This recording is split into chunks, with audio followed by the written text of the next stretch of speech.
I think what the President said is important. It's gender diversity.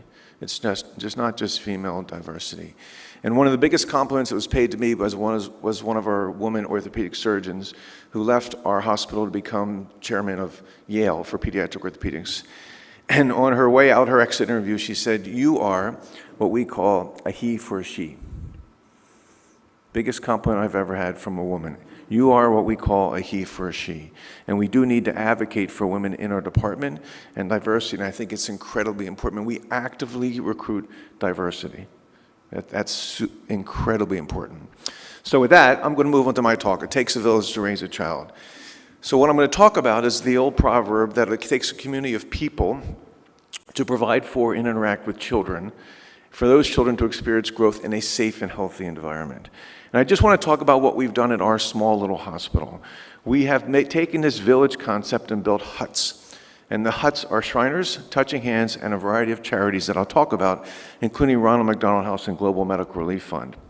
Shriners, as most people don't know, was established in 1920 as a response to the polio epidemic. The first hospital was built in 1922. We were the 13th hospital, built in 1926. I've been there a long time. I trained with many mentors like Howard Steele, depicted here, and I was chief of staff until 2025.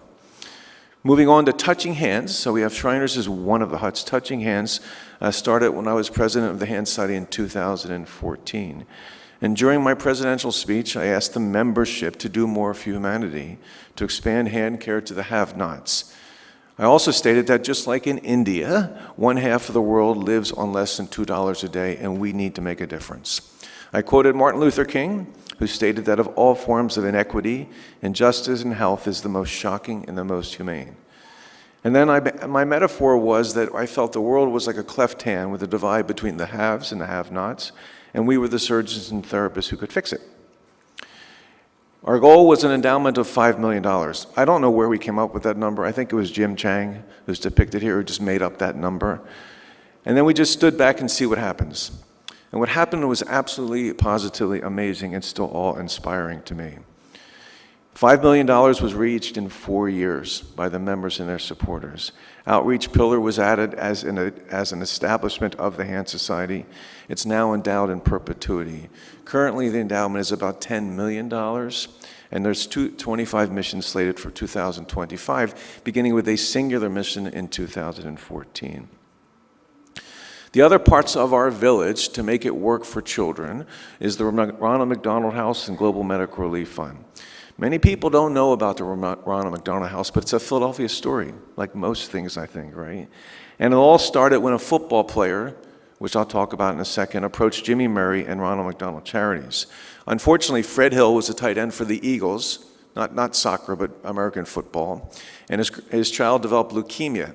After his child was discharged from the hospital, he complained to Jimmy Murray that all these families slept on the floor, slept on cots, slept on blankets, and many families traveled from a long distance for the child's medical care, and they couldn't afford a hotel. Jimmy Murray, which is incredible, who just died actually, and so did Audrey Evans, who was head of pediatric oncology at Children's Hospital, had always dreamed of a house.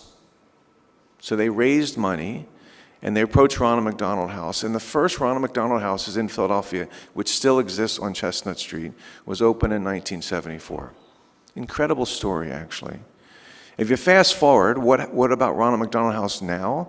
There's almost 400, and there's about 7,200 families that's around the world that stay in Ronald McDonald House. We have 2 in Philadelphia, and we use them as part of our care and part of our village with huts to take care of children from all over the place. The next hut is called the Global Medical Relief Fund, one of our charities. It was founded by a singular person in 1997, Elisa Montante.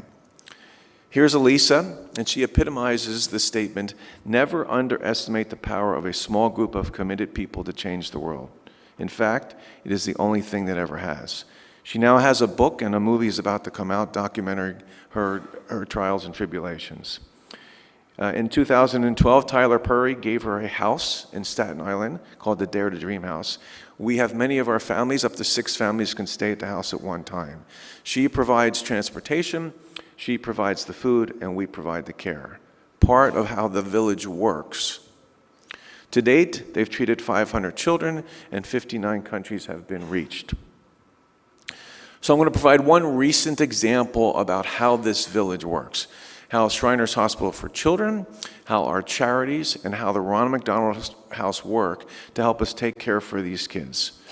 We are receiving a fair amount of children up until recently from Gaza. Jihan is an 8-year-old child from Gaza, ballistic injury to her left forearm when a bomb struck their house. Unfortunately, her 14-year-old sister died. Her 18-year-old brother had shrapnel wounds. Her dad was not with her. He had a left arm fracture, was being treated in Egypt. And the mom was with her after shrapnel wounds were removed from her hip. How did the village work? We reached out to the Shriners Children's international aspect. So to get this child to us, we reached out to Global Medical Relief Fund to house the child, and we reached out to Ronald McDonald House to house the family while we were operating on Jihan. And then we provided the care. That's how the village has worked for us. She had 2 surgical procedures to date in Gaza. This is all we knew. She had an X fixed to her left lower extremity, that should be upper extremity, sorry, and a skin graft from her left thigh to her left arm. That's the singular picture we had. We didn't know what we were going to see when Jihan arrived. She arrived in 2023. There's good news and there's bad news. Ulnar nerve was working, median nerve was working, radial nerve was not working. And this is the makeshift external fixator that she had on her arm. Here is her x-ray. Houston, we have a problem. So you can see there's substantial bone loss from her radius. But with most problems, we can break them up into smaller problems. So if you take a big problem, make it smaller problems, you can figure out what to do. Bone, soft tissue, nerve, meaning the radial nerve, and the muscle tendon units. Highest priority for us was reconstructing the bony foundation and the subsequent soft tissue. What's the plan? Go big or go home. In January 5th, 2024, with the help of my brother, Scott Levin, we performed a free tissue transfer. So an osteocutaneous fibula was taken from the leg to the arm to recreate the bone and to recreate the soft tissue deficit. Here's a surgical procedure with fixation of the fibula. And here's the final product. Marked improvement in the soft tissue coverage and restoration of the bone. Here's the initial x-ray. It's a little bit hard to see, but there's the radius, and then there's the fibula, and then there's the radius, and it's fixed. Here she is 6 days after surgery. Initially, she didn't respond to us at all. She wouldn't look at us. She wouldn't interact with us, and now she's become part of the family. Here's her x-rays. Subsequently, you can see makeshift fixation. It's the best we could do. Her bone was fairly osteopenic. Here's her follow-up in February of 2024. Here's her follow-up. Here's her images. Ongoing union of the fibula from the radius to the radius.